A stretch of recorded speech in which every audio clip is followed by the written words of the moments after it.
Frédéric Gurma est un diplomate burkinabé et l'histoire se souvient de lui comme étant, de 1960 à 1963, le tout premier ambassadeur de la République de Haute-Volta aux États-Unis. Haute-Volta pour dire l'actuel Burkina Faso. Avant son décès, en janvier 2024, il a eu la lucidité d'esprit de faire ce témoignage à propos d'un homme. Et vous avez étudié également, vous avez côtoyé Alassane Ouattara, l'actuel président de Côte d'Ivoire. Eh bien, c'est-à-dire que ce qu'on ne savait pas ici, c'était ce que le rôle d'un ambassadeur. Non seulement il entretient, n'est-ce pas, les relations, il noue des relations, etc., mais il tâche aussi d'avoir ce qu'il y a de mieux, n'est-ce pas, pour son pays où il est en représentation. Or, depuis notre association de jeunesse, le conseil de la jeunesse de Haute-Volta, affilié à la WE, j'étais en relation avec les dirigeants de la jeunesse américaine qui s'appelait Young Adult Council,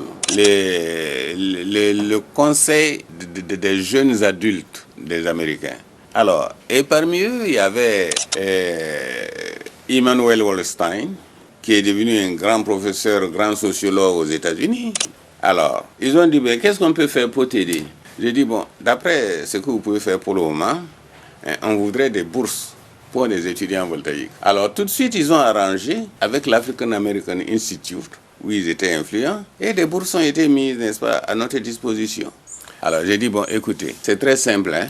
Il y aura des bacheliers qui n'auront pas la possibilité d'avoir des bourses au pays. Envoyer des gens, voire contacter l'ambassade américaine et aller à la pêche, n'est-ce pas, aux bacheliers malheureux qui n'ont pas de bourse. Et un de mes amis qui s'appelait Ted Harris, alors, il a arrangé et puis, effectivement, eh ben, ils sont venus. Et puis, un beau jour, on m'appelle, n'est-ce pas, du bureau de l'African American Institute. Et on me dit, monsieur l'ambassadeur, on a pu avoir 4 étudiants et vos étudiants sont là.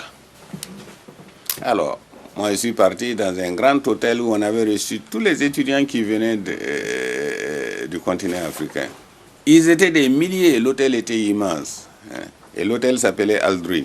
Alors, et là, je demande, bon, mais comme on me pêche les étudiants voltaïques, alors on les a appelés, ils étaient 4.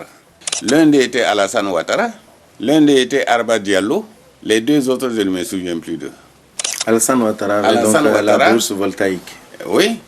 Alors, c'est comme ça qu'il est venu aux États-Unis avec une bourse voltaïque.